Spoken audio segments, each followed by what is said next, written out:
거룩한 주의 주님 앞에 나온 사랑하는 모든 성도님들을 환영하고 축복합니다. 오늘도 하나님 앞에 함께 예배하며 나가도록 하겠습니다. 우리 함께 시편 40편 1절과 11절 함께 합독하며 우리 하나님 앞에 예배 자리로 나가도록 하겠습니다. 읽겠습니다. 하나님이여, 사람 스승이 신의 물을 찾기에 갈급함같이 내 영혼이 주를 찾기에 갈급하니이다. 내 영혼아, 내가 어찌하여 낙심하며 어찌하여 내 속에서 불안해하는가. 너는 하나님께 소망을 두라. 나는 그가 나타나 도우심으로 말미암아 내 하나님을 여전히 찬송하리로다. 아멘. 우리 다같이 사도신경으로 주님 앞에 신앙 고백하겠습니다. 나는 전능하신 아버지 하나님 천지의 창조주를 믿습니다.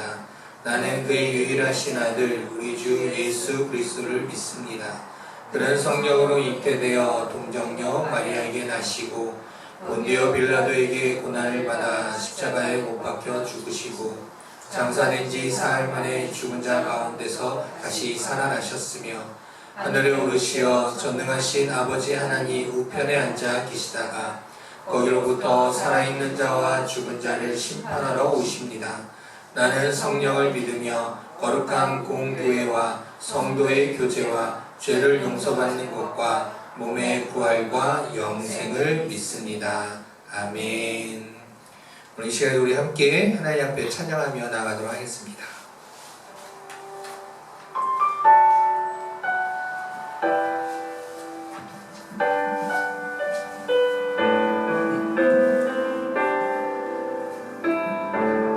사랑합니다. 사랑합니다. 나의 예수님 사랑합니다. 아주 많이요. 사랑합니다. 나의 예수님 사랑합니다. 그것뿐이에요. 한 번 더 찬양합니다. 사랑합니다. 사랑합니다. 나의 예수님 사랑합니다. 아주 많이요. 사랑합니다. 나의 예수님 사랑합니다. 그것뿐이에요. 사랑한다. 사랑한다 아들아. 내가 너를 사랑하노라. 사랑한다 내 딸아. 내게 축복 더하노라. 한번 더 찬양합니다. 사랑합니다. 사랑합니다. 나의 예수님 사랑합니다. 아주 많이요. 사랑합니다. 나의 예수님 사랑합니다. 그것뿐이에요. 사랑한다 아들아. 내가 너를 사랑하노라. 사랑한다 내 딸아. 내게 축복 더하노. 사랑한다 아들아. 사랑한다 아들아. 내가 너를 사랑하노라. 사랑한다 내 딸아. 내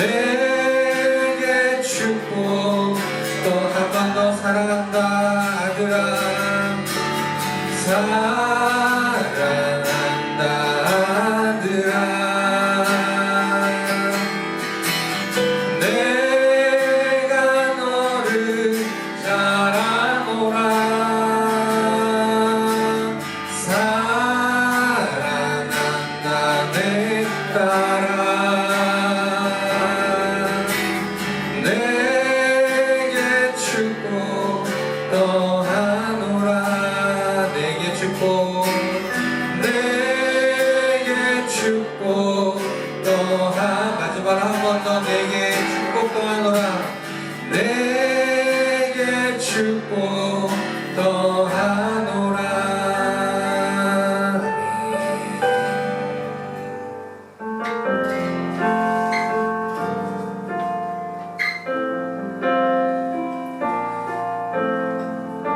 소원 찬양 주님 내가 주의 장막을 사모합니다 그런 마음으로 우리 함께 찬양합니다 주님 내가 주의 장막을 사모합니다 오직 주의 임재를 갈망합니다 주의 집에서의 하루가 다른 곳의 전날보다 좋으니 주 사랑 안에 머물며 사랑 노래합니다 한 번 더 주님 내가 주의 장막을 사모합니다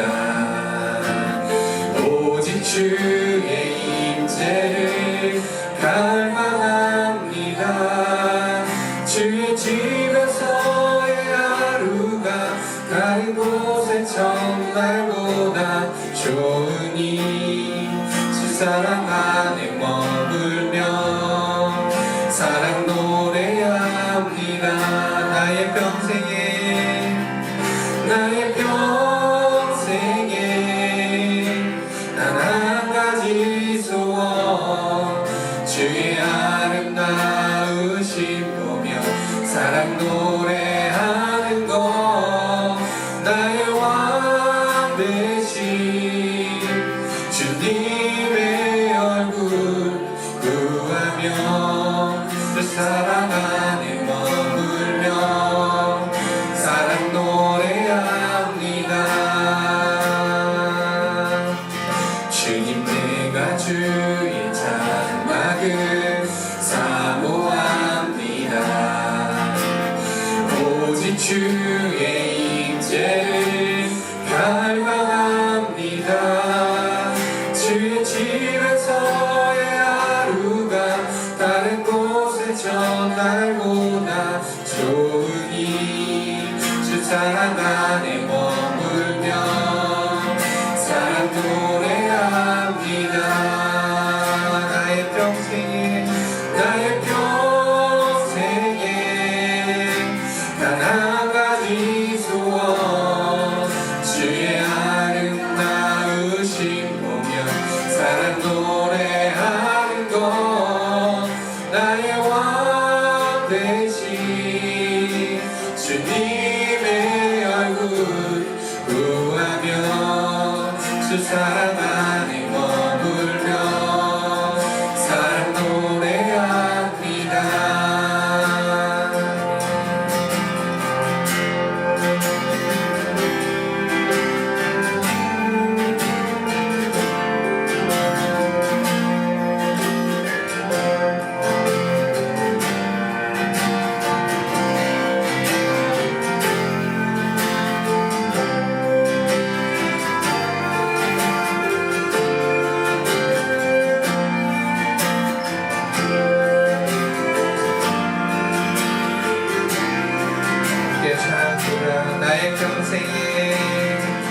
나의 평생에 단 한 가지 소원 주의 아름다우신 보며 사랑 노래하는 것 나의 왕 되신 주님의 얼굴 구하며 주 사랑 안에 머물러 사랑 노래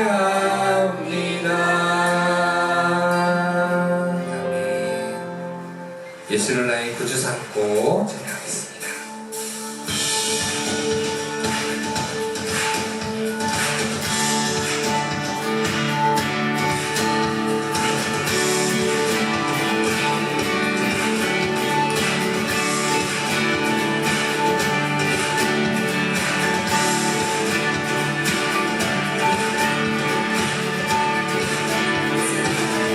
예수를 나의 구주 삼고 성령과 비로소 거듭나니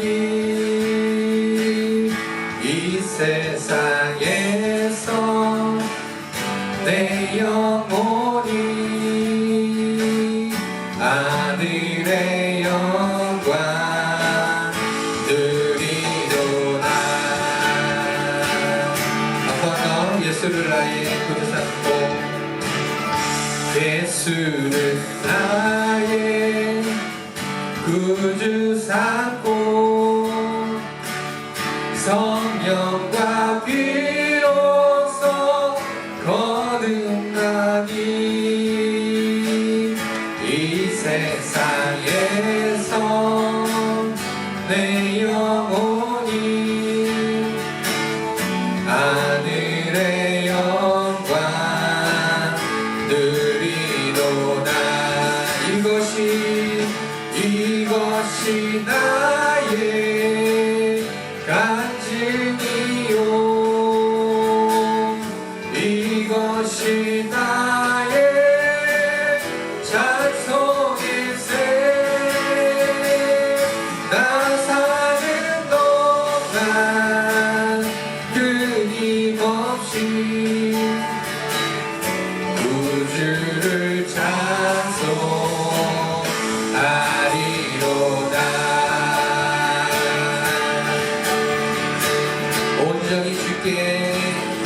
온전히 주께 맡긴 내 영 사랑의 음성을 듣는 중에 천사들 왕의 아는 것과 하늘의 영광 보리로다. 이것이 나의 간증이요 이것이 나의 찬송일세. 나 사는 동안 끊임없이 구주를 찬송하리로다. 주 안에 기쁨 누림으로 마음의 풍랑이 잔잔하니 세상과 나는 간 곳 없고 구속한 주만 보이도다. 이것이 나의 간증이요 이것이 나의 찬송일세. 나 사는 동안 끊임없이 구주를 찬송하리로다. 이것이 나의 간증이요 이것이 나의 찬송일세. 나 사는 동안 끊임없이 구주를 찬송하리로다.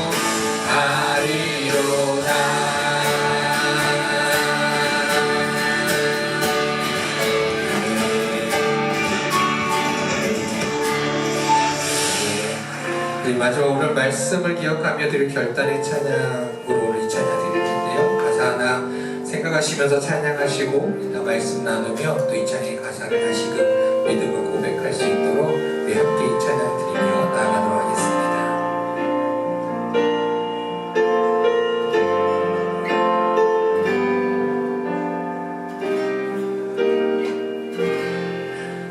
아무것도 두려워 말라.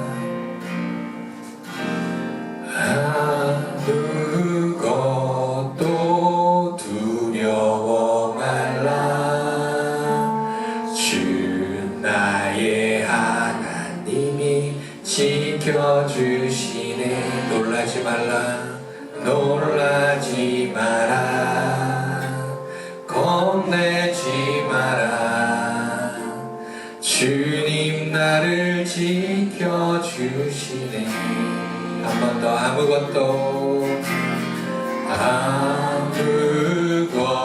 아무것도 두려워 마라. 주 나의 하나님이 지켜주시네. 놀라지 마라. 겁내지 마라.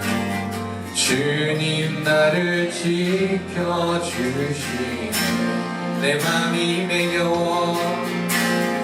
내 맘이 매겨워 지칠지라도 주님 나를 지켜주시네.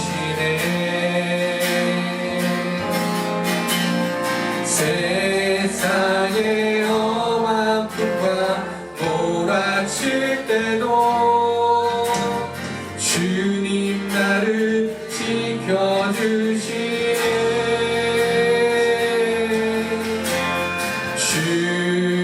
주님은 나의 산성. 주님은 나의 요새. 주님은 나의 소망. 나의 힘이 되신 여호와. 우리 처음부터 찬양합니다.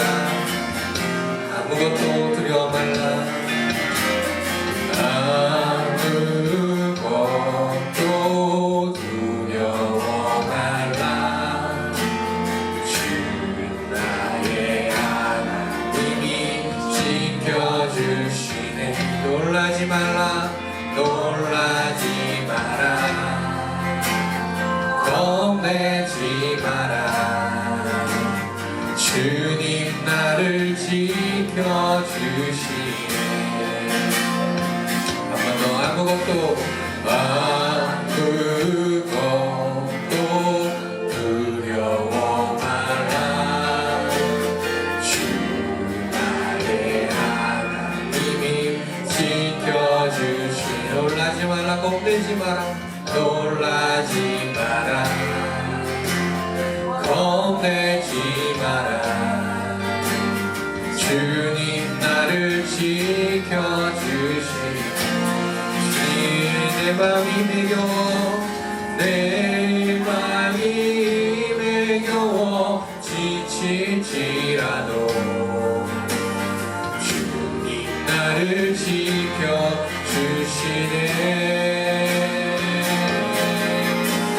세상의 험한 풍과 몰아칠 때도 주님 나를 지켜주시네.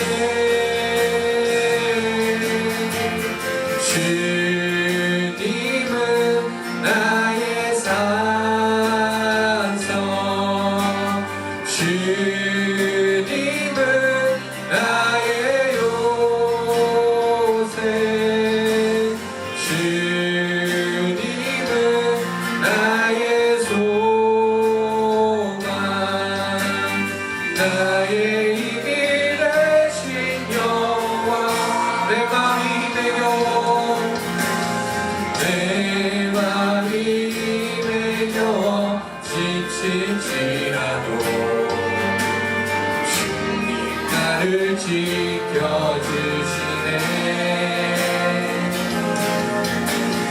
세상의 험한 풍파 몰아칠 때도 주님 나를 지켜주시네.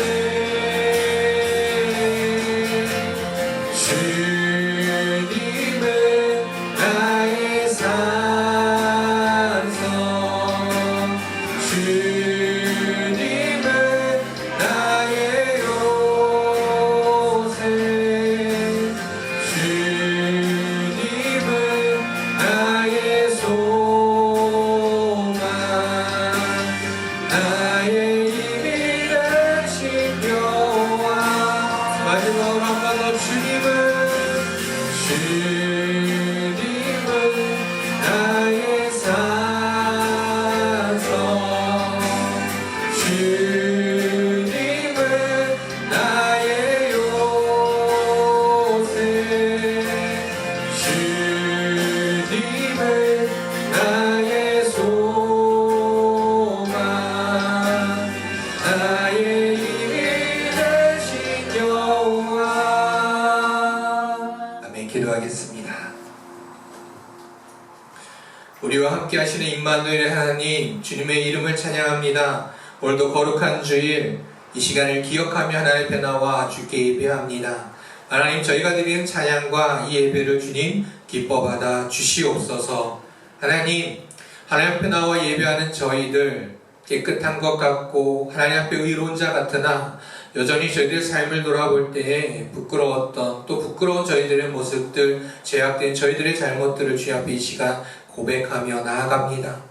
하나님의 말씀 따라 살아가야 했지만 여전히 주변을 돌아보지 못하고 이웃도 바라보지 못하고 사랑을 전하기보다 미움과 다툼과 시기 질투로만 가득했던 저희들의 마음들, 또 때로는 하나님의 말씀을 보고 주께 기도하며 살아가야 될 저희들이지만 하나님을 잊어버린 채 세상 속에 살아갔던 저희들의 그 연약함과 제약됨들, 이 시간 하나님 앞에 서기에 부끄러운 것들 먼저 주님 앞에 다 고백하며 나아가오니 주님 눈과 같이 희게 깨끗하게 하여 주시옵소서. 그렇게 경건한 모습으로 하나님 이 시간 예배하는 저희들 한 사람 한 사람 되게 하여 주시옵소서.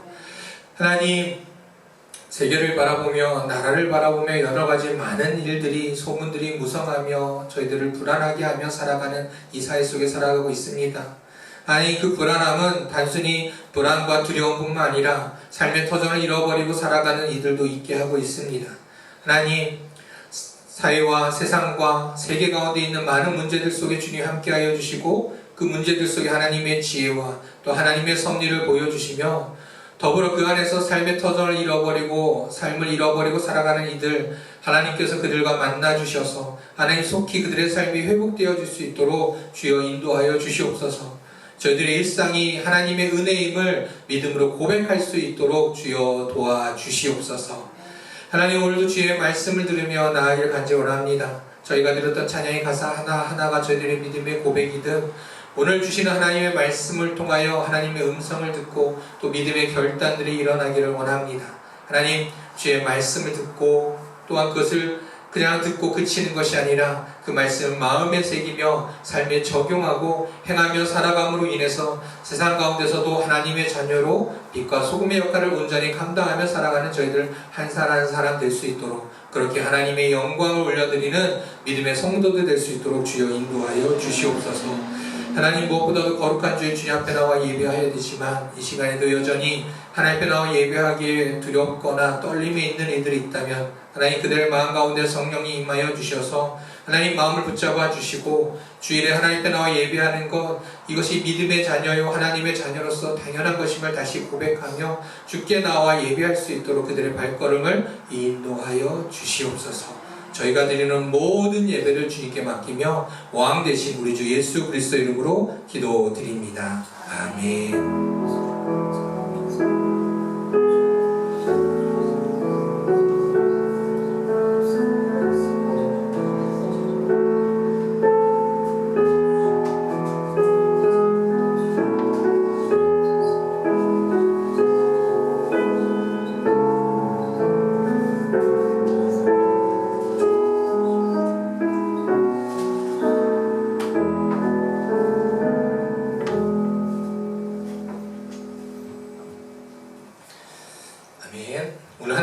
창세기 33장 1절에서 11절까지 말씀입니다.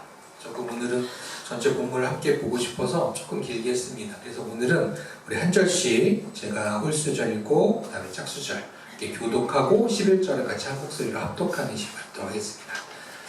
읽겠습니다. 야곱이 눈을 들어보니 에서가 400명의 장정을 거느리고 오고 있는지라 그의 자식들을 나누어 레아, 라헬과 두 여종에게 맡기고 여종들과 그들의 자식들은 앞에 두고 레아와 그의 자식들은 다음에 두고 라헬과 요셉은 뒤에 두고 자기는 그들 앞에서 나아가되 몸을 7번 땅에 굽히며 그의 형 에서에게 가까이 가니 에서가 달려와서 이를 맞으며 안고 로그 어긋 맞추어 그와 입 맞추고 서로니라. 에서가 눈을 들어 여인들과 자식들을 보고 묻되 너와 함께한 이들은 누구냐? 야곱이 이르되 하나님이 주의 종에게 은혜로 주신 자식들이니이다. 그때 여종들이 그의 자식들과 더불어 나와 절하고 레아도 그의 자식들과 더불어 나와 절하고 그 후에 요셉이 라헬과 더불어 나와 절하니 에서가 또 이르되 내가 만난 바 이 모든 때는 무슨 까닭이냐. 야곱이 이르되 내 주께 은혜를 부려 함이니이다. 에서가 이르되 내 동생아 내게 있는 것이 족하니 내 소유는 내게 두라. 야곱이 이르되 그렇지 아니하니이다. 내가 형님의 눈앞에서 은혜를 입었사오면 청하건대 내 손에서 이 예물을 받으소서. 내가 형님의 얼굴을 배운즉 하나님의 얼굴을 본 것 같사오며 형님도 나를 기뻐하심이니이다. 마지막 함께 읽겠습니다. 하나님이 내게 은혜를 베푸셨고 내 소유도 족하오니 청하건대 내가 형님께 드리는 예물을 받으소서 하고 그에게 강건함에 받으리라. 아멘. 오늘은 화해하게 하시는 하나님이라는 제목으로 하나님의 말씀을 우리 창세기 33장 말씀으로 함께 나누도록 하겠습니다. 한 주 동안 또 평안한 삶을 또 지내며 보내셨습니까? 개인적으로도 다사다난했던 한 주이기도 개인적으로 하지만 한편으로 저는 또 회복의 시간을 또 갖는 그런 한 주이기도 했습니다. 어쨌든 한 주간에도 살아오셨던 삶들을 통하여서 하나님의 평화를 또 은혜를 경험하시고 감사의 고백을 하신 줄 믿습니다. 언제나 그렇듯 또 주님의 평화와 또 하나님의 은혜가 가득 넘쳐나는 우리 사랑하는 성도님들 삶이 다 되시기를 주님의 이름으로 축복합니다. 우리가 1년, 즉 1월부터 12월까지 보면 달마다 좀 특별한 일들이 잘 있잖아요. 6월 하면 어떤 이미지들이 가장 먼저 머리에 떠오르십니까? 6월 하면 요즘은 그래도 다양한 이미지들이 떠오르기는 하는 것 같아요. 교회에서는 첫째주일 환경주일이라는 것도 있고 환경에 대해서 강조하는 날이기도 하고 서로마다 각자마다 다양한 일들이 있지만 문득 학창시절을 떠올려면 6월 하면 딱 한 가지 이미지만 있었습니다. 바로 6.25, 현충일, 전쟁, 남북 분단 다 이런 이미지만 늘 그려졌던 것 같아요. 그래서 초등학교 때, 저는 국민학교 때죠. 국민학교 때는 방공 포스터 그리기 하고 표 만들기 하고 6월 하면 뭔가 이러한 것들의 이미지가 떠오르곤 했습니다. 그런데 돌아보게 되면 6.25 전쟁이 일어난 지도 벌써 70년이 훨씬 넘은 80년이 다가가고 있습니다. 이런 상황 속에서 여전히 휴전 중인 이 땅 한반도를 생각해 볼 때 어떤 마음이 드십니까? 75년 지나 80년을 이제 다가오고 조금만 지나면 이제 한 세기가 돼가는 이러한 상황 속에서 정말 이 시대에 이 땅에 살아온 사람들이 평화를 원하는가? 라는 질문을 던져보면 참 많이 변해졌고 그런 여론들을 들어보면 평화를 원하는가? 라는 질문 앞에서 또 의문을 갖는 사람들도 참 많은 것 같습니다. 즉 남과 북이 갈려진 이 휴전 상황에서도 여전히 갈등은 계속되어지고 있습니다. 어떻게 보면 가장 큰 갈등의 문제이기도 하지만 이것뿐이겠습니까? 우리가 살아가는 사회 속에서도 여전히 남아있는 세대의 갈등들, 특히 세대 갈등하면 이전에 제가 어렸을 때는 할아버지 할머니는 농경사회에 사셨고 어머니 아버지는 산업사회, 자녀들은 정보화사회에 살고 있는 참 특이한 가정이다 라고 하면서 갈등의 세대라고 했는데 요즘은 사실 그 정도의 갈등 세대 차이가 나지 않음에도 불구하고 어찌 보면 그때보다도 더 많은 세대의 갈등들이 일어나는 것 같습니다. 세대의 갈등만 있습니까? 젠더 간의 갈등도 있죠. 성별의 갈등도 있습니다. 이념의 갈등도 있고요. 수많은 우리가 살아가는 사회 속에서도 수많은 갈등들이 일어나고 있습니다. 그런데 문제는 어떤 사회든지 갈등은 존재할 수 있지요. 어떤 공동체든지 갈등은 존재할 수 있습니다. 내가 친구들과 같이 밥을 먹으러 가도 중국집으로 갈지 일식집으로 갈지 다투는 그런 갈등 속에서도 중국집에 가서도 하나씩 먹을지 같이 나누어서 요리를 시켜 먹을지 어떻게 이렇게 사회 속에서 갈등은 일어날 수밖에 없죠. 그럼 문제는 무엇이냐? 이 갈등을 어떻게 해결해가고 해소해가느냐가 가장 중요하다는 겁니다. 그런데 안타까운 건 사회를 돌아보면 돌아볼수록 우리나라를 돌아보면서 돌아볼수록 또 우리나라뿐만 아니라 세상을 돌아보며 볼수록 이 갈등들이 해소되어지기보다 더 심해져 가고 있는 것 아닌가 생각하게 됩니다. 서로의 갈등들을 해결하는 모습들이 아니라 서로 양극간에 있는 사람들의 소리가 더 커져만 가고 중간에서 어찌 보면 이전에는 그 중간에 있는 사람들이 그것들을 해결해 나가는 역할들을 했다면 점차 그것들을 무시하고 멀어져 가고 외면하면서 양극간에 있는 사람들의 소리가 더 커지고 그들의 소리가 더 커지면서 그들이 각자마다 어떤 생각을 합니까? 나의 의견이 옳다라고만 주장하며 다른 사람을 비난하고 그다음 다른 사람을 더욱더 그 소리가 옳지 않다라고 말을 하면서 그 갈등이 더 심화되는 그런 모습들을 보게 된다라는 겁니다. 근데 이러한 갈등은 사회뿐만 아니라 사람들과의 관계에서도 일어납니다. 뭐 전체가 그런 건 아니지만 이런 소리도 듣습니다. 요즘에 젊은 친구라는 표현은 좀 그렇지만 청년들에게서는 이런 일도 일어납니다. 연애나 결혼을 하지 않는 이유 중에 하나는 무엇이 있느냐라고 하면 아직은 극소수일지 모르지만 연애를 함으로 해서 그렇게 일어나는 갈등들을 해소할 자신도 없고 그런 에너지를 소비하고 싶지 않다라는 의견들도 존재하기 시작했다는 겁니다. 심지어 친구들까지도 그렇습니다. 친구들과 사회관계를 맺어야함에도 불구하고 그들과의 사회관계가 싫어서 그리고 그들과의 관계 속에서 갈등이 일어나는 걸 해소하기 싫어서 그냥 그런 관계 자체를 맺지 않으려 하는 사람들도 일어난다는 것이죠. 결국 이러한 일들이 어떻게 되느냐? 이러한 갈등들이 해소되지 않다 보면 사람과 사람 간의 단절도 일어나게 된다는 겁니다. 지난주에 이전교회에 있던 권사님께서 오셔서 그 가정 오셔서 이야기 나누던 중에 그분도 이제 어린아이를 둔 어머니인데 그런 이야기를 하시는 거예요. 저한테 목사님 이런 일도 있어요 라고 하면서 얘기를 하는데 뭐 초등학생들 생일 파티 있으면 요즘에 어떤 자리를 잡고 생일 잔치를 해서 초청하고 하잖아요.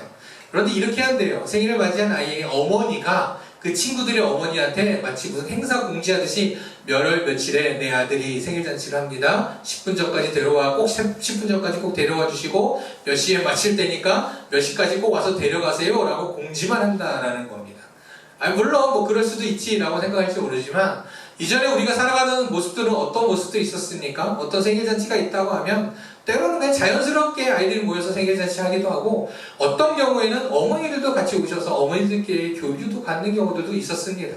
그런데 갈수록 사람들은 그냥 형식적인 거 그냥 이 본연의 생각만 나누면서 사람과의 어떤 교류는 끊어버린 그런 단절 속에서 살아갑니다. 왜 그렇게 살아가느냐? 단절하고 싶어서가 아니라 갈등을 일으키고 싶지 않아서라는 것이죠. 이런 갈등은 더 좁게 가면 어디에도 나타납니까? 가정에도 나타납니다. 가정에도 갈등은 여전히 있지만 때로는 그냥 무시하고 살아가는 경우도 있습니다. 다시금 정리하면 갈등은 일어날 수는 있습니다. 그러나 그 갈등을 해소하지 않고 그냥 살아간다면 또한 하나님의 자녀들인 우리가 하나님께 예배하는 우리들이 그런 갈등 가운데서 그냥 살아간다면 그것이 정말 하나님께서 원하시는 일일까? 오늘은 그 말씀을 가지고 함께 나눠보고자 합니다. 오늘 한 가정을 소개합니다. 이 가정은 엄청난 갈등이 있는 가정입니다. 바로 이삭의 가정입니다. 아버지는 이삭이고요. 어머니는 리브가입니다. 이 부부에게는 쌍둥이 형제 에서와 야곱이 있습니다. 자, 이삭의 아버지가 누구느냐? 아브라함이에요. 아브라함은 어떤 사람이냐? 하나님의 부르심을 따라 자신이 살던 고향을 떠나 가나안 땅이라는 곳으로 온 사람입니다. 이사 잘했네 라고 할지 모르지만 이때 당시에서 자신이 살던 땅을 떠난다라는 건 어마어마한 일이죠. 쉽게 말해서 우리가 예전 조선 고려 시대만 고구려 시대만 생각해도 어떻습니까? 그때 시대만 해도 자기가 살던 땅에서 다른 지역으로 이사를 간다? 옮겨간다? 뭔가 문제가 있는 경우들이 참 많았죠. 그런데 이 아브라함 훨씬 더 오래전에 이때 아브라함은 하나님의 말씀 따라 자신의 고향을 따라 가나안으로 왔습니다. 이민자죠. 옮겨왔어요. 힘들게 살았을 것 같죠. 그런데요, 아브라함은 엄청난 부를 누리며 살았습니다. 사람들도 많았습니다. 왜 그랬을까? 하나님께서 아브라함에 복을 주셨기 때문입니다. 그래서 아브라함은 너는 복의 근원이 될 거라고 말씀하시고 그에게 커다란 복을 주셨거든요. 그렇게 풍족한 삶을 누리던 그곳에 아브라함의 아들 누구요? 이삭이 태어났습니다. 그 이삭은 어떤 사람일까요? 우리가 쉽게 말하면 그냥 1대1로 대입시킬 수는 없지만 대기업의 재벌 2세와 같은 사람입니다. 그래서 이삭은 성경에서도 그의 존재가 그렇게 많이 드러나지 않습니다. 그의 삶이 그렇게 많이 드러나지 않아요. 그는 그냥 싸우는 것도 싫어하고요, 다투는 것도 싫어하고요, 그냥 그대로 있는 그대로 살아가는 걸 좋아했습니다. 얼마나 싸움을 싫어했느냐? 당시에 우물을 하나 판다라는 건 정말 생명과 같은 존재요, 그들의 삶의 터전을 말하는 것이었거든요. 그러다 어느 날 어디 가서 우물을 팠더니 그곳에 있던 사람들이 와서 이거 여기는 우리 땅이야, 내 땅이야, 내놔라고 하는 겁니다. 아브라함 같았으면 어땠을까요? 싸우고 막 차지했을 겁니다. 그런데 이삭은 그래요? 내주고 갑니다. 뭐 그걸 한 번으로 그칠까 싶었는데 그걸 몇 번이나 반복하느냐? 3번이나 반복합니다. 3번이나 우물을 자기가 손수 팠음에도 불구하고 그냥 양보합니다. 왜요? 싸우기 싫었거든요. 다투는 게 싫었거든요. 갈등을 일으키는 게 싫었습니다. 그렇게 살아온 그런 이삭, 그 이삭이 꾸렸던 가정이기에 아무 일 없는 듯 보였습니다. 아니 그렇게 보일지도 모릅니다. 그런데 이 갈등의 씨앗이 있었으니 그것은 바로 아버지와 어머니의 편애로부터 시작되었습니다. 여기 적혀있는 대로 창세기 25장 28절에 보면 이렇게 말하거든요. 이삭은 에서를 사랑하고 리브가는 야곱을 사랑하였더라. 물론 그럴 수도 있지요. 내 가정이 사는데 조금 아끼고 사랑할 수 있겠죠. 그런데 이렇게까지 표현하고 있다는 건 그만큼 편애를 했다라는 겁니다. 아버지 이삭은 에서를 사랑했습니다. 물론 형이니까, 장자니까 라고 생각할 수도 있을 것 같은데 한편으로 보면 에서는 어떤 사람이었느냐? 지금 그림에 보듯이 바로 사냥을 하던 사람이었습니다.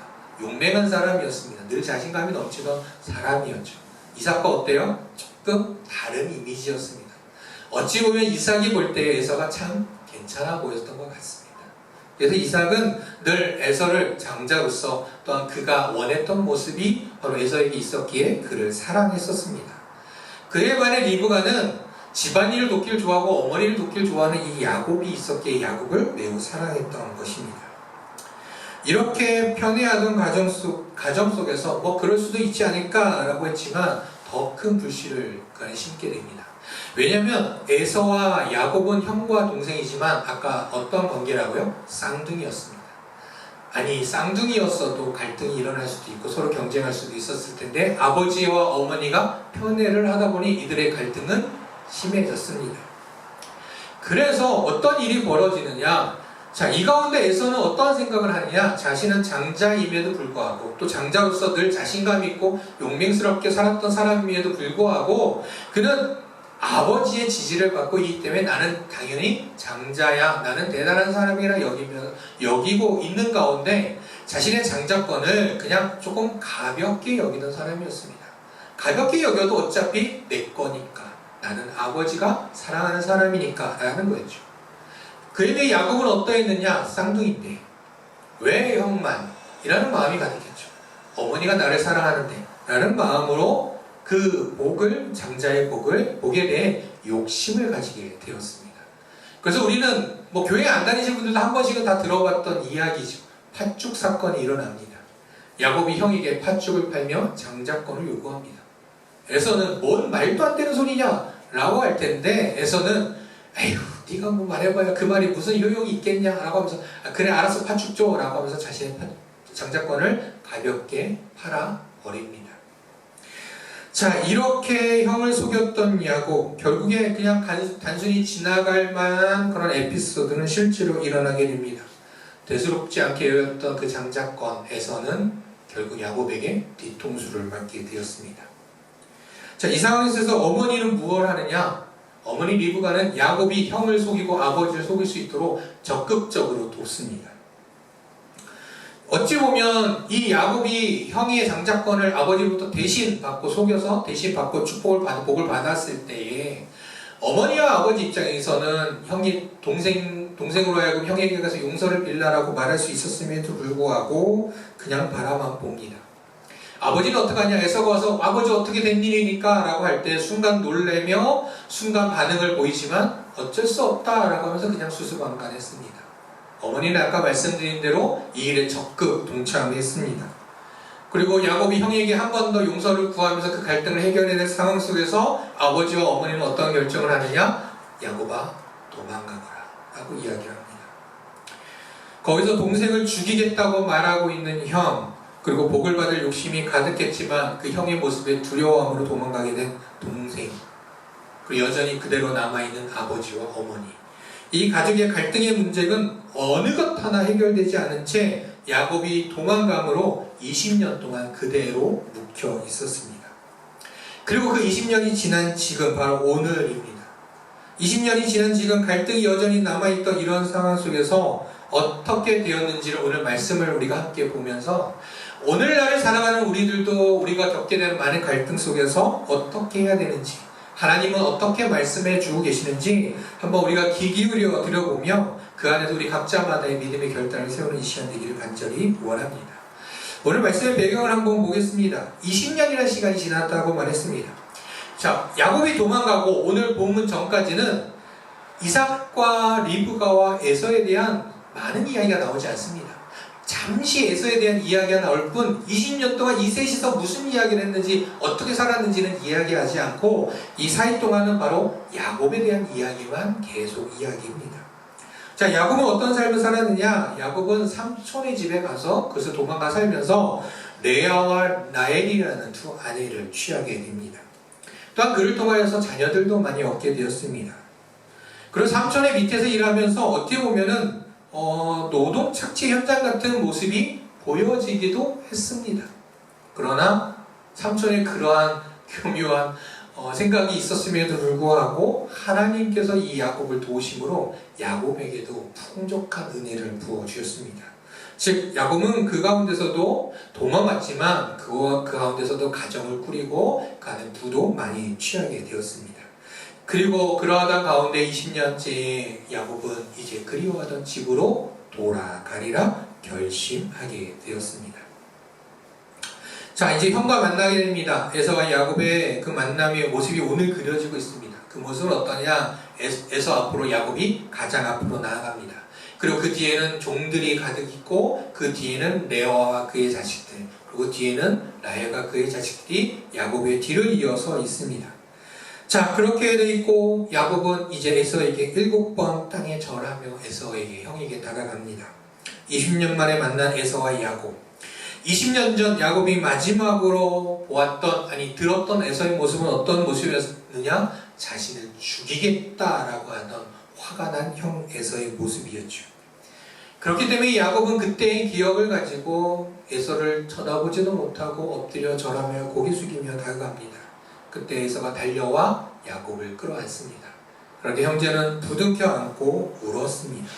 그리고 그렇게 울며 그들은 그동안 가지고 있었던 그 갈등의 모습들을 다 해결하게 됩니다.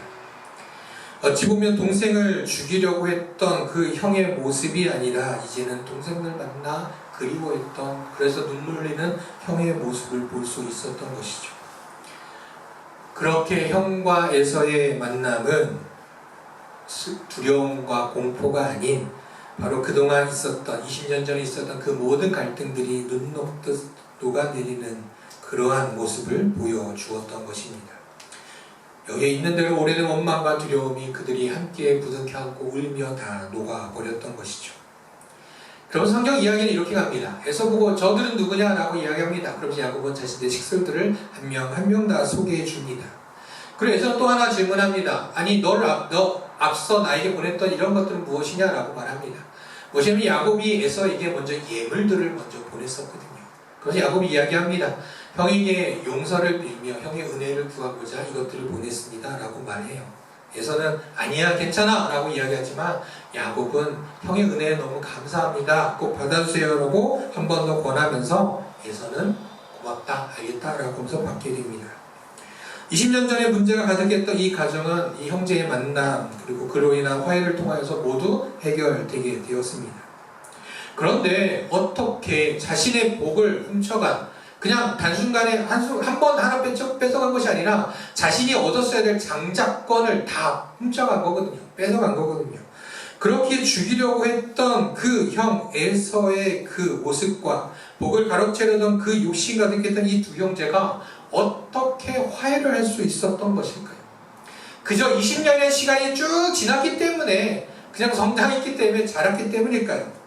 근데 또는 우리가 돌아보면 어떤 갈등 때 때로는 그냥 잠시 떨어져 있을 때 문제가 해결될 때도 있습니다.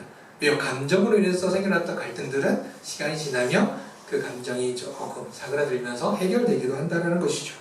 그러면 성경은 이 창세기 33장의 모습을 통해서 하나님께서 우리에게 말씀해 주시는 건, 그래, 너희들도 이렇게 행복하게 살면 돼. 조금 힘들어도 길게 기다리고 오래오래 버티다 보면 다 해결될 거야. 이런 이야기를 우리에게 말씀해 주시는 것일까요? 오늘 전하고자 하는 말씀은 바로 이겁니다. 하나님은 우리를 화해케 하시는 하나님이시고, 또한 이 형제의 화해 속에서도 하나님의 섭리가 있었다라는 사실이죠.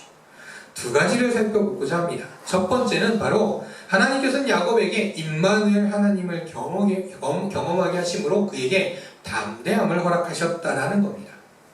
자, 에서와 만나기 전, 오늘 33장 이전의 야곱은 어떤 모습이었냐? 두려움이 가득했습니다. 자신의 집으로 돌아가려고는 했지만 그 안에 에서 형을 향한 두려움이 가득했습니다. 그래서 어떤 모습이 보이느냐? 에서는 자신이 이제 형을 만나러 갑니다, 고향으로 돌아갑니다를 알리기 위해서 자신의 사자를 먼저 에서에게 보냅니다. 자, 보내고서 사자가 돌아왔을 때 그에게서 들은 말로 인해 야곱은 더 두려움이 가득해졌습니다. 왜냐하면 형 에서가 400명을 거느리고 야곱을 만나러 오겠다라고 했다라는 겁니다. 아니, 형만 만나도 두려운데 400명이나 사람을 데려온다니. 그 두려움이 커지면서 야곱은 이런 생각을 합니다. 자신의 무리들을 조금 그룹을 지어 나눕니다. 성경에서 처음엔 두 때로 나누었다고 말합니다. 왜요? 처음에 앞에 때가 가서 에서를 만난 다음에 에서가 만약 그들을 해치면 그 다음 사람들은 도망가기 위해서였다는 거죠. 즉, 에서가 그 형이 나를 죽일지도 몰라, 나를 해할지도 몰라, 그러니 도망갈 준비를 하고 있었던 겁니다. 이 두려움은 이 야복강가에 섰을 때 더 심해집니다. 자, 이 야복강에 이르러 이 강을 건너야 합니다. 그래서 종들을 보내고 다 보내고 직설들을 다 보냅니다. 그리고 야곱은 혼자 남습니다.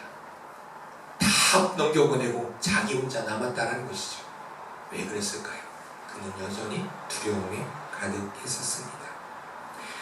에서를 향한 두려움이 이런 어처구니 없는, 야, 너희들 먼저 가 있어 라는 어처구니 없는 행동을 했다라는 것이죠. 그런데 이 바로 전장까지만 하더라도, 이 야복강 건너기 전까지만 해도 이런 두려움에 가득했던 야곱이 오늘 본문에 보면 중요한 부분이 하나 있습니다. 바로 에서와 만날 때 모든 식솔들 앞에 야곱이 어디에 섰다고요? 가장 맨 앞에 섭니다. 두려움이 있었던 야곱, 이 야복강을 건너기 전에 야곱이었다면 어땠을까요? 저 뒤에서 형 한번 눈치를 봤겠죠. 그런데 야곱은 그러지 않았습니다. 모든 식솔들을 자신의 뒤로 하고 가장 앞에 나와 형에게 절합니다. 왜 이렇게 되었던 것일까요? 두려움에 떨던 야곱이 왜 하루 만에 이렇게 변하게 되었던 것일까? 야곱은 그날 밤 야복강가에서 하나님을 만났기 때문입니다. 그 밤에 무슨 일이 있었느냐? 바로 하나님과의 씨름이 있었기 때문입니다.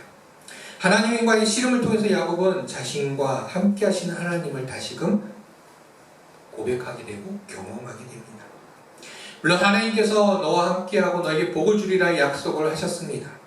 그런데 그 약속을 실제로 경험했던 것이죠. 바로 우리와 함께 하시는 하나님이라는 그 임마누엘의 그 하나님이 바로 이 야곱과 함께 하셨던 겁니다. 야곱이 형을 피해 도망가던 중에도 야곱은 하나님을 만났습니다. 그리고 그 한상 속에서 야곱은 하나님께 기도했었죠. 그 이후에도 하나님께서는 야곱에게 복을 주시며 그와 늘 함께 하셨습니다. 그렇게 하나님은 20년 동안 그와 함께 하셨지만 야곱은 여전히 두려움 속에 있었었죠. 그런데 야복강가 앞에서 하나님을 직접 만남으로 인해서 그 두려움은 이제 담대함으로 바뀌게 되었습니다. 그러한 그를 만나주신 그 하나님, 그로 인해서 야곱은 바로 하나님이 함께 하신다는 그 사실 하나만으로 두려움이 담대함으로 변화되었던 것이죠. 그리고 더 이상 두려움에 머물지 않았고 다음날 담대하게 에서 앞으로 나아갔던 것입니다. 임마누엘 하나님, 그 하나님은 우리와 함께 하시는 하나님입니다. 그 임마누엘 하나님은 마태복음에서 보면 볼지어다 처녀가 잉태한 아들을 낳을 것이요 그 이름 임마누엘이라 하리라. 바로 예수님을 향해 말씀해 주십니다. 우리와 항상 함께 하신 하나님이라는 그 임마누엘 하나님께서 예수님을 통하여서 우리의 죄의 문제를 해결하여 주셨던 것처럼 죄로 인해 하나님과 우리 간의 갈등 속에서 바로 이 예수님을 통하여 임마누엘 하나님을 보여주시고 그 문제를 해결해 주셨던 것처럼 하나님은 그저 우리가 행복한 순간에만, 우리가 잘 되는 상황에서만 함께 하시는 것이 아니라 때로는 두려움에 사로잡혀 있을 때, 때로는 낙심과 절망 속에 있을 때에도 하나님께서는 우리와 함께 하신다는 사실입니다. 임마누엘 하나님은 야곱과만 함께 하신 게 아닙니다. 에서와도 함께 하셨어요. 에서가 아까 말했잖아요. 장자권을 잃어버렸어요. 그의 인생은 이제 다 끝난 것처럼 보였을지 모르지만 하나님께서는 에서에게도 복을 주십니다. 그래서 그도 많은 부를 누리게 됩니다. 400명을 부릴 수 있는 사람도 되었고요. 야곱이 자신이 예물을 바칠 때도 나도 하나님께서 주신 많은 복들이 있다라고 이야기할 정도로 그도 하나님 주신 은혜 가운데 살아왔습니다. 하나님이 그와 함께 하셨습니다. 이렇게 하나님께서 그 임마누엘 하나님, 그 하나님이 에서와 야곱과 함께 하셨기에 이 두 형제가 화해할 수 있었다라는 것이죠. 그렇습니다. 내가 두려워 말 그대로 사방이 다 막혀있는 그런 상황에 놓여 있을지라도 낙심과 절망 속에서 이상하게 하나님은 안 계셔가 아니라 그때에도 하나님은 함께 계신다라는 사실입니다. 그렇게 우리와 함께 하시는 그 임마누엘 하나님으로 인해서 두려운 마음이 아닌 어떠한 상황 속에서도 담대함으로, 낙심과 절망이 아닌 소망으로, 갈등 속에서도 평화를 맛보는 우리 모두가 되기를 간절히 소망합니다. 어떠한 상황 속에서 나 혼자만이라고 여기지 말고 오직 함께 하시는 그 임마누엘 하나님을 믿음으로 고백함으로 늘 소망과 평안을 누리는 우리 모두가 되시기를 주님의 이름으로 축복합니다. 두 번째로 하나님께서는 야곱이 브니엘 하나님을 경험케 하심으로 겸손한 자로 만들어 주십니다. 성경에서는 하나님과 싸웠다라고 말하지 않습니다. 어떤 사람과 씨름을 했다라고 이야기를 합니다. 밤새 씨름을 합니다. 그 씨름이 밤새 그치지 않습니다. 결국 그 씨름을 마무리하고 떠나고 나서 야곱은 이렇게 고백한다 했습니다. 내가 하나님과 대면하여 보았으나 내 생명이 보존되었다 라고 말하면서 그곳을 브니엘이라고 이름을 짓습니다. 브니엘이란 하나님의 얼굴을 말합니다. 자, 여기서 보면 내 생명이 보존되었다 라고 말하는 건 사실 하나님을 대면하면 사람은 죽습니다. 당연한 일입니다. 왜냐하면 하나님은 거룩하신 분이고 그 영광이 있기에 죄인인 사람은 결코 하나님과 대면할 수가 없습니다. 하나님을 대면하면 죽을 수밖에 없다는 거죠. 그래서 죄의 삭은 사망이라고 말을 하는 겁니다. 그래서 이후에 모세나 대제사장들도 하나님을 만날 때 깨끗한 사람으로 만나야 했습니다. 그래서 1년에 한 번 지성소로 대제사장이 속죄일에 들어가게 되는 일이 있습니다. 하나님 앞에 온 이스라엘 백성들의 죄를 다 주 앞에 고하며 용서받는 자리거든요. 근데 그 대제사장이 그 지성소, 1년에 한 번 들어간 지성소에 들어갈 때 어떻게 들어가느냐? 몸에 띠를 두고 들어갑니다. 왜냐하면 혹여나 그 대제사장에게 작은 죄가 있어 하나님을 만나고 죽었을 경우 그를 끌어내기 위해서였던 것이죠. 그만큼 깨끗하지 못하면 하나님과 대면하면 죽는다라는 것이 당연한 것이었습니다. 그런데 야곱은 야복강가에서 그 어떤 사람 하나님과 씨름했습니다. 밤을 그곳에 지새우며 씨름했었죠. 그 하나님과 함께 있었습니다. 그리고 그 씨름한 사람이 바로 하나님임을 알게 되었습니다. 그렇게 그것을 하나님과 나는 대면했다라고 말하며 브니엘이라고 이름 지었죠. 그리고 그 가운데 하나님과 밤새 있었지만 자신의 생명은 구했다. 나는 죽지 않았다. 그 하나님의 은혜를 그것을 경험하게 되었습니다. 하나님과 대면한 그 자리를 브니엘이라고 말했던 이 야곱. 그럼 이 야곱에게 무슨 일이 일어나냐? 야곱이 에서를 형을 만났을 때 에서에게 한 말이 이겁니다. 내가 에서의 형님의 얼굴을 배운 즉 하나님의 얼굴을 본 것 같사오며 라고 말을 합니다.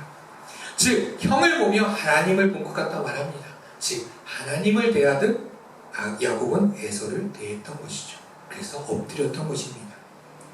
임마누엘 자신과 함께 하신 그 하나님으로 해서 두려움이 담대함으로 변했던 그 야곱, 담대했겠죠. 하나님이 나와 함께 하셔. 담대한 가운데 에서에게도 난 하나님 함께 해 라고 하면서 교만한 모습이 아니라 담대했던 그가 형 에서에게 겸손하게 행하였던 것입니다. 무슨 말이냐? 세상에서 이런 일 있잖아요. 일명 백이라고 하죠. 나한테 아주 든든한 백이 있어요. 어떻습니까? 어딜 가든 당당하겠죠. 그런데 문제는 뭐 좋은 백이 있으니까, 나에게 든든한 힘이 되는 사람이 있으니 당당할 수 있겠죠.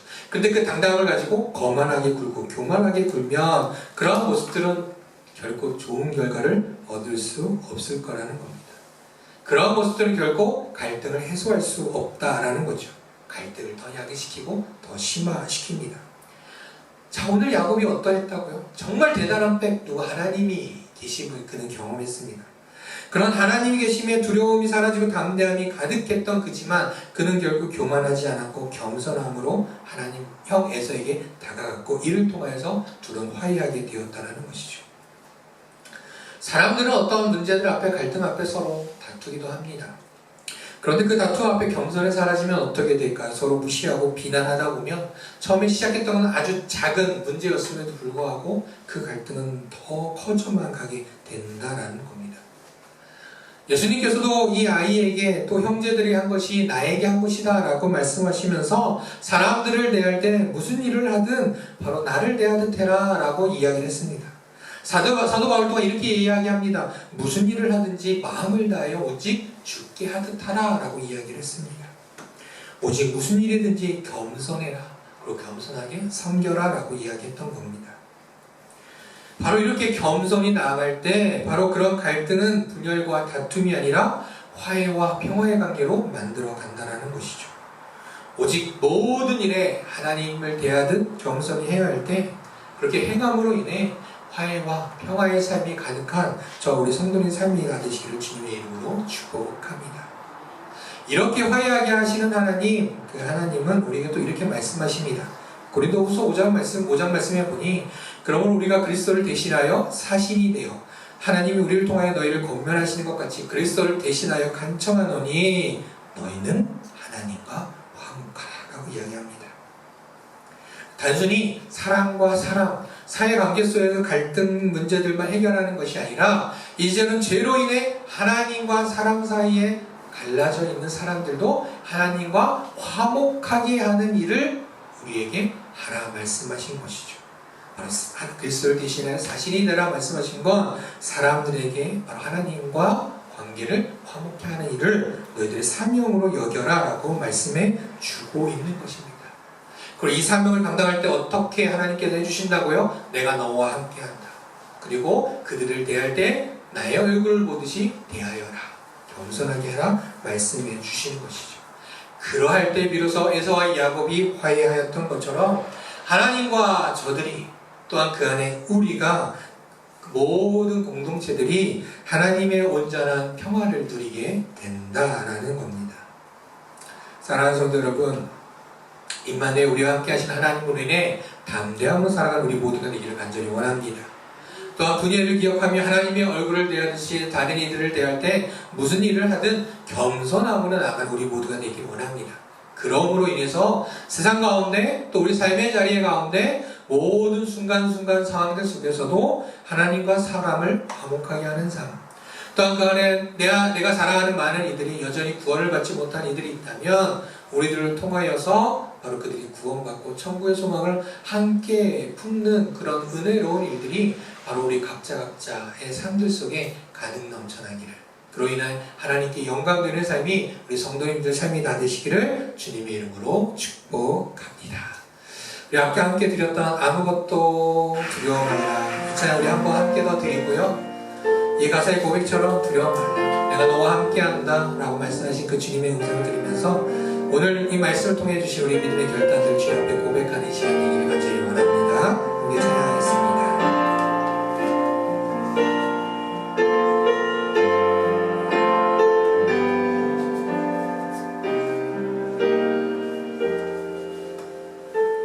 아무것도 두려워 말라 아무것도 두려워 말라 주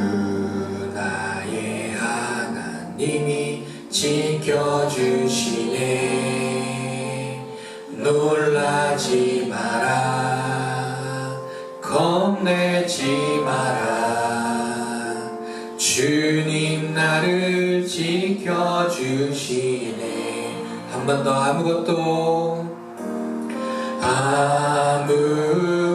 아무것도 두려워 말라. 주 나의 하나님이 지켜주시네.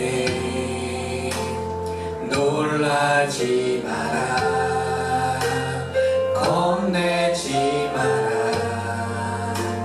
주님 나를 지켜주시네. 내 맘이 힘에 겨워, 내 맘이 힘에 겨워 지칠지라도 주님 나를 지켜주시네. 세상에 험한 풍파 몰아칠 때도 주님 나를 지켜주시네.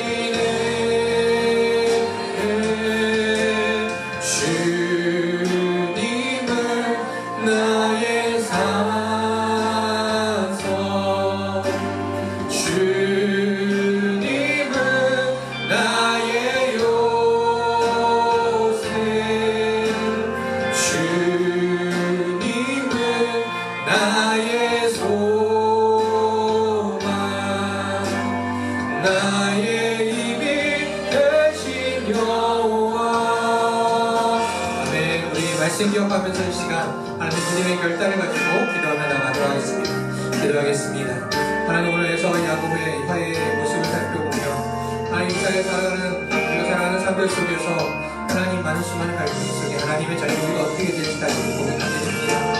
여전히 갈등 속에서도 하나님 무시하고 외면한 사람들 자녀의 모습들이 있지 않아요. 그래서 믿음을 다시 고백하며 다시 돌아오며 하나님 말씀대로 우리가 함께 했는데 임마누엘 하나님을 인하여서 정말 하나님을 대하듯 죽게 하듯 많은 영혼들을 대하며 많은 이들을 대하며 저를 대하며 그 갈등의 문제들을 해결하게 하는데 쓰임받는 저희가 한 사람들 되고 원합니다. 또 죄로 인해 갈라졌던 하나님과의 그 관계들 속에서도 하나님 정말 그 문제 속에서도 복음을 전하며 그로 인해 하나님과 화목케 하지 않은 그런 교회 삶을 살아가는 저희의 삶이 있습니다. 하나님께 함께 하여 주시옵소서. 이 시간 각자마다 주 앞에 계시며 드리는 모든 기도의 결단들을 주시고 그 말씀 그대로 살아가는 저희들 한 사람 한 사람으로 주여 인도하여 주시옵소서. 임마누엘 하나님, 분이엘, 그리고 하나님의 얼굴을 바라보며 또 함께 하신 하나님으로 인하여서 담대함을 가지고 또 겸손함을 가지고 형 에서를 만남으로 인하여 20년 동안 쌓였던 모든 갈등이 해결되었던 그 에서와 야곱처럼 하나님, 오늘 말씀을 통하여 저희들도 저희들 삶 속에 일어나는 많은 갈등 속에서 그냥 외면하고 지나가는 사람들이 아니라 그 가운데 우리와 함께 하시는 하나님으로 인해 정말 주님을 대하듯 저들을 대하며 그 갈등의 문제들을 해결해가고 화해하며 평화를 이끌어가는 데 쓰임받는 저희들 다 되기를 원합니다. 여전히 갈등이 남아있는 저희들 삶의 자리의 모든 관계 속에서 오직 주님의 평화가 임하기를 원합니다. 주님, 저희들을 사용하여 주시고 오늘 말씀을 듣고 나가는 저희들과 함께하여 주시옵소서. 또한 죄로 인해 하나님과의 관계도 깨어져 있는 이들을 바라보면서도 하나님 그냥 무시하고 외면하는 것이 아니라 하나님께서 우리에게 맡기신 그 사명을 기억하면서 저들도 하나님과 화목하게 할 수 있도록 나아가 복음을 전하고 사랑을 전하는 저희들 되게 하여 주시옵소서. 복음을 전할 땐 오늘 말씀처럼 함께 하신 하나님으로 인해 담대함을 가지고 또한 하나님을 대하듯 겸손한 마음으로 복음을 전하며 우리의 사랑하는 이들이 여전히 주님을 알지 못한 이들이 구원을 얻는 놀라운 일들을 우리가 직접 목도할 수 있도록 주여 인도하여 주시옵소서. 하나님, 오늘도 주님 앞에 나와 예배한 귀한 믿음의 성도들의 마음을 받아주시고 또 예배하며 드린 예물도 있습니다. 하나님, 이 예물도 기뻐 받아주시며 저희의 모든 것이 주님의 것임을 고백하며 드린 이 예물 주여 기쁜 주님의 크신 내 가운데 사용하여 주시며 또한 예물 드린 자들의 마음 가운데 삶 가운데 함께 해주셔서 늘 기도하듯 물질로 인하여 하나님 범죄치 않게 해주시고 물질로 인하여 낙심과 절망치 않게 해주시고 언제나 채우신 은혜 가운데 살아가게 하여 주시옵소서. 무엇보다도 주님 앞에 기도하는 기도의 제목도 있으며 하나님의 크신 그 놀라운 선하신 뜻 가운데 주님의 합당한 방법들로 이루어 주시고 해결하여 주셔서 늘 간증이 넘쳐나는 삶이 또한 저희들의 삶이 될 수 있도록 주여 인도하여 주시옵소서. 저희의 모든 것 주님 앞에 드리며 우리의 참 구원 되신 우리 주 예수 그리스도 이름으로 기도드립니다. 아멘. 지금 우리 주 예수 그리스도의 크신 은혜와 하나님의 한량없는 그 사랑과 보혜사 성령님의 교통하심이 갈등이 심한 사회 속에서도 하나님의 평화를 전하며 그 화해와 정말 화목의 순간들을 만들어내기로 그러한 하나님의 사람이 되겠노라고 다시금 결단하는 우리 하나님의 사랑 믿음의 성도들과 그 가정과 삶의 자리 위에 지금으로부터 영원토록 함께 있을지어다. 아멘.